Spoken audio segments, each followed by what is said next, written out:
Eu gostaria de fazer uma simples reflexão com vocês. Nós sabemos sobre a importância de uma língua na questão cultural, na questão do indivíduo, até mesmo de um estado. E nós sabemos também que os nossos imigrantes que vieram do norte da Itália para o Brasil utilizaram uma língua de socialização, que era nada mais, nada menos do que a língua vêneta, as variantes de língua vêneta trazidas, obviamente, da província do Vêneto. E por quê? O vêneto foi escolhido como língua de socialização. Bem, ele não foi propriamente escolhido, mas sim porque ele era a língua mais falada, pois historicamente vieram mais pessoas do Vêneto para cá. Isso é, as pessoas que a priori não falavam o vêneto precisaram se adequar à língua de socialização. Aconteceu a mesma coisa mais tarde com os nossos imigrantes em relação ao próprio país, ao próprio Brasil. Eles tiveram que se adequar ao idioma português. Contudo, esse aprendizado do português, inicialmente forçado pela campanha de nacionalização do Getúlio Vargas, colocou em confronto a língua vêneta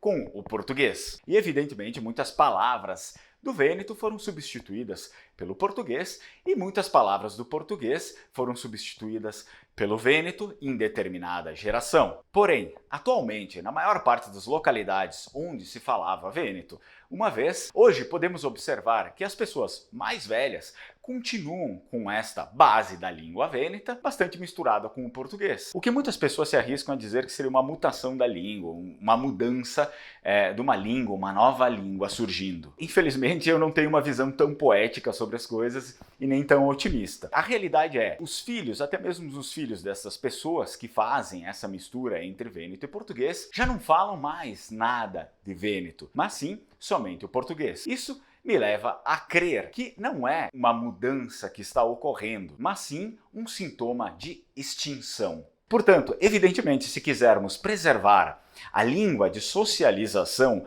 utilizada pelos nossos imigrantes, teremos de recuperá-la também. E como recuperamos essa língua, que tanto do seu vocabulário já foi perdido por aqui, não temos outra solução a não ser estudá-la. É lógico que precisamos estudar língua vêneta, a gramática do vêneto. Portanto, é estudando a língua vêneta na sua raiz é que vamos conseguir recuperar a maior parte do vocabulário já esquecido e também estaremos preservando a história dos nossos ancestrais e estaremos nos preservando de igual teor.